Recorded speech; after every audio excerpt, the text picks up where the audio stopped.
Olá, meu querido, tudo bem? Tudo em paz? Graças ao nosso eterno Criador. Meus queridos, eu estava nesta manhã de sábado, não é? Aqui para mim é uma manhã de sábado. Eu não sei quando que você vai ver esse vídeo, mas eu estava aqui nesta manhã, antes de sair para fazer o meu trabalho. Ainda é um pouco cedo, né? E eu estava meditando na palavra de Deus, no livro de Jeremias, onde Deus disse que se alguém buscar ele de todo o coração, vai achar ele. E esse versículo, por incrível que pareça, ele tem uma profundidade muito tremenda. Tá certo que o Criador, ele estava falando através de Jeremias para o povo ali em Israel. Mas como a Bíblia, ela existe os tempos, não é? Os tempos verbais, as colocações verbais de cada passagem que você estuda, de cada livro, né? De cada capítulo, de cada história. Tanto temporal como atemporal. Mas nós vamos pegar o que Deus falou para a nação de Israel. Você acha que todos os judeus, eles eram tementes a Deus? O que você acha? Todos os judeus eram tementes a Deus? E como que o judeu, ele mostrava para Deus, ele provava para Deus que ele era temente a Deus? É interessante isso, poucas pessoas percebem. Era cumprindo fazer a obediência à lei de Moisés. Se os judeus tropeçassem na lei de Moisés, era a mesma coisa que estar agredindo as ordenanças do próprio Criador. Interessante isso, né? É como um cidadão comum aqui no Brasil. Aqui no Brasil, nós temos Código Penal, tem Código Civil, tem o Código Moral e Cívico, nós temos a Constituição e nós temos um monte de regra para provar ou para provarmos que somos bons cidadãos. Mas quando você infringe a lei do nosso país, pode ser a Constituição, pode ser o Código de Trânsito, pode ser o Código Penal, pode ser o Código de Civil e Moral, pode ser o Estatuto, não é? Moral e Cívico, e por aí mais. Você infringindo essas leis, você está provando para as autoridades do nosso país que você não é um bom cidadão como brasileiro. Mas é interessante. Deus, ele tinha a velha aliança como padrão para que os judeus pudessem provar se eram bons cidadãos judeus ou não. E as leis de Moisés, ela foi estabelecida para os judeus. Mas a lei de Moisés, ela já nasceu com problema. Ela já nasceu com problema. Por isso a Constituição do nosso país, existe vários políticos que gostariam que a nossa Constituição ela fosse não mudada, mas ela fosse melhorada. Porque muitos políticos acham que na nossa Constituição, que é de 88, né, 1988, acham que ela está ultrapassada. Então muita gente fala lá no Congresso, tanto no Congresso, né, no Senado como na Câmara dos Deputados, que teriam que reaver os conceitos com relação à Constituição. E assim nasceu também as leis mosaicas, né, com as suas ordenanças, com as suas regras. Mas é interessante, queridos, que a lei de Moisés, o capítulo 10 de Hebreus, diz que se a lei de Moisés fosse perfeita, não haveria necessidade de elas deixar de existir. Olha que interessante. Não é eu que estou falando, é a Bíblia. Eu estou repetindo o que a Bíblia diz. Que se a lei de Moisés fosse perfeita, não haveria necessidade dela ser revogada. É interessante isso. Então, quando houve a necessidade de haver a mudança de testamento, para que a mudança de testamento pudesse acontecer, então tinha que haver a mudança do testador. Não é? E o testador agora? Quem seria? O testador, ele teria que morrer. Para que um testamento tivesse validade, o testador tem que morrer. Porque se o testador não morre, o testamento que ele deixou, ou que ele vai deixar, não tem validade. O testamento ele só tem validade quando o testador morre. Enquanto ele está vivo, o testamento não vale. Aí Deus, não é? Na pessoa de filho, o verbo se fez carne e habitou entre os homens. Que muita gente fala entre nós, como se ele estivesse lá, não é? Quando Jesus se manifestou ao mundo. Não estávamos. Nós estamos há 2000 anos depois da cruz. Eu só tenho 60 anos de idade. Eu nasci em 1960, não é? E 64. Então, para você entender, como que você nasceu em 65, no meu caso, e eu falo assim, Jesus morreu por mim. Jesus não morreu por mim. Ele morreu para mim. Todos que estão depois da cruz, Jesus não morreu por, e sim para. As pessoas não entendem, né? Infelizmente o verbo, não é? Por e para eles é a mesma coisa. Por que Jesus morreu para mim? Para que depois da cruz eu já nascesse livres das amarras da lei de Moisés, das religiões, das instituições religiosas, dos alçapões. Por eles, foi os judeus que nasceram debaixo da tutela das leis de Moisés. Aí vamos voltar a Jeremias. Buscareis e me achareis, se vocês me buscar de todo o vosso coração. Esse vosso é interessante, né? A maior prova de que Deus estava falando com a nação de Israel. Porque vosso é um verbo transitivo, né? do singular. Não é vossos, é vosso. Não é transitivo. Além de ser é possessivo também. Então veja bem. Nesse texto e nesse contexto, se vocês me buscar de todo o vosso coração, vocês vão me achar.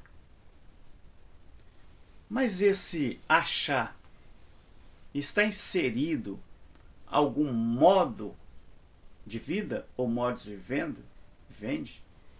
Não. Então por que, meus queridos, que a religião ela insiste em dizer para as pessoas que você tem que estar vinculado a uma religião, vinculado a uma denominação, para que Deus possa ouvir a sua oração. Qual a religião, a denominação que Jonas frequentava? Mas ele estava no fundo do poço, né? Lá no ventre de um grande peixe. Qual era a religião ou a denominação que Daniel frequentava? Não tem, né? Mas ele estava lá, na cova dos leões. Qual era a religião que José frequentava? Não tinha, né? Mas ele estava lá, no fundo do buraco. Qual era, meu querido, a instituição, a religião que a meretriz Raabe ela frequentava? Nenhuma, né? Muito pelo contrário, ela era uma meretriz, mas ela fez um pacto com aqueles dois homens, mensageiros, enviados por Josué, para dar uma pesquisada na cidade de Jericó. Qual era o ponto fraco da cidade? Mas eles fizeram um trato. Na verdade, Raabe que fez um trato com eles. E aí? Não dependeu de religião, denominação, de ismos, para que Deus pudesse atender ao pedido de alguém. Não é? Então por que, queridos? Como que surgiu? Eu sei de onde surgiu, porque a gente estuda o assunto.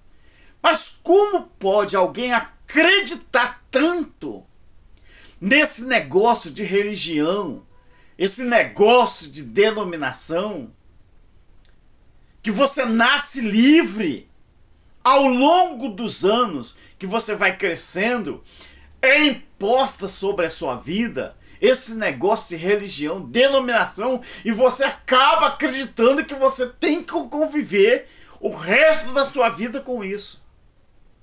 Mas quem disse que nós nascemos para carregar isso na nossa vida?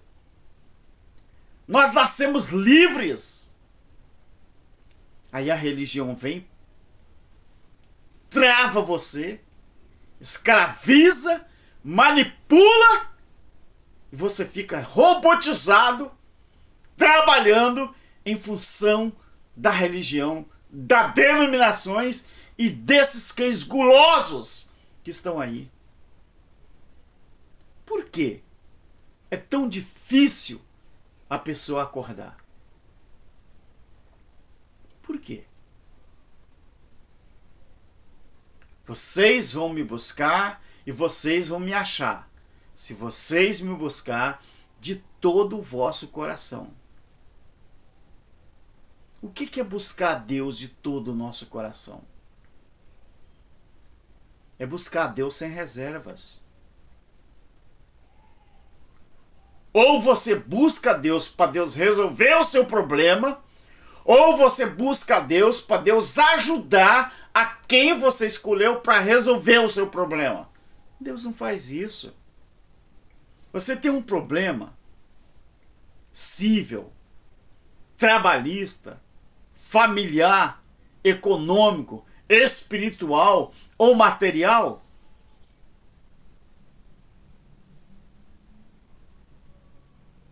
Você tenta resolver com toda a sua força. Agora, se você falar assim, não, eu vou entregar 100% na mão de Deus e vou aguardar nele. Não inclua outras coisas. Porque, infelizmente, a fé motivadora não é para todo mundo, não. Então, disse Deus, vocês vão me achar, se vocês me buscar de todo o vosso coração. Mas tem pessoas que fazem assim, eu quero que Deus resolva o meu problema, mas eu vou contar para o meu pastor. Eu quero que Deus resolva o meu problema, mas eu vou contar para o meu patrão. Eu quero que Deus resolva o meu problema, mas eu vou contar para o meu grupo do WhatsApp. Eu quero que Deus resolva o meu problema, mas vou contar para o meu esposo. Ou para minha esposa ou para meus filhos. Queridos, faça uma coisa, você não está errado de fazer isso não. Você está errado esse negócio de pastor. Não era nem para existir mais. Mas infelizmente, eles transformaram dons em títulos para que pudessem manipular você. Eu sei que você vai tentar me refutar, mas você vai tentar me refutar e eu já vou de antemão adiantar para você. Qual o texto que você vai usar para dizer que os 5 ministérios ainda existem? Aí você fala, Efésios 4, a partir do versículo 11, tá? Mas muito bem, você entende um pouquinho da língua portuguesa, né? Eu também só entendo um pouquinho, eu não entendo muito não.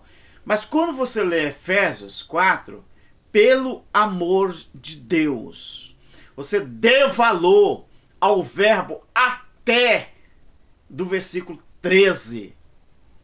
Eu vou dar um spoiler aqui para você de antemão. Sabe o que significa o verbo até na língua portuguesa?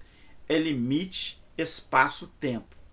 Depois que você entender o versículo 13, que os dons eram até que os crentes da época chegassem ao pleno conhecimento, a plenitude do corpo, a perfeita varonilidade do corpo de Cristo, os dons eram válidos até que eles alcançassem isso. Aí você diz assim, mas eles não alcançaram. Eu vou falar que você é mentiroso ou preguiçoso. Porque lá em Hebreus capítulo 12, a partir do verso 22 e 23, Apolo, que escreveu o livro de Hebreus, já disse no primeiro século que os crentes da época já alcançaram esse patamar de Efésios 4 e 13 lá naquela época do primeiro século. Você quer mais uma coisinha? Você quer mais um pouquinho? Olha então o capítulo 13 de 1 Coríntios. Mas lê todo o capítulo. Aí você vai ver o limite dos dons, até que ponto que eram válidos. Todo o capítulo 13 de 1 Coríntios. Aí você vai terminar o capítulo lendo assim, que os dons, eles desapareceriam quando chegasse o que era perfeito. E quem era esse sujeito? Porque tem sujeito e predicado, né? Nesse caso, o perfeito ali não é predicado não, é um sujeito. E o sujeito era quem, meu amigo, minha amiga, meu irmão, minha irmã? Esse sujeito, e não predicado, perfeito era quem? Era eu? Era você? Era Paulo? Era Tiago? Era Timóteo? Era João? Era Pedro? Era Paulo? Era Simão? Era Mateus? Era Lucas? Era Marcos? Era quem? Era Cristo, na manifestação de Filho do Homem, que aconteceu no ano 70. Buscar-me-eis e me achareis, quando vocês me buscarem de todo o vosso coração. Ou você acredita no que está escrito, ou você pega a Bíblia e faça com ela o que você quiser. Deus te abençoe e tamo junto. Tchau, até lá.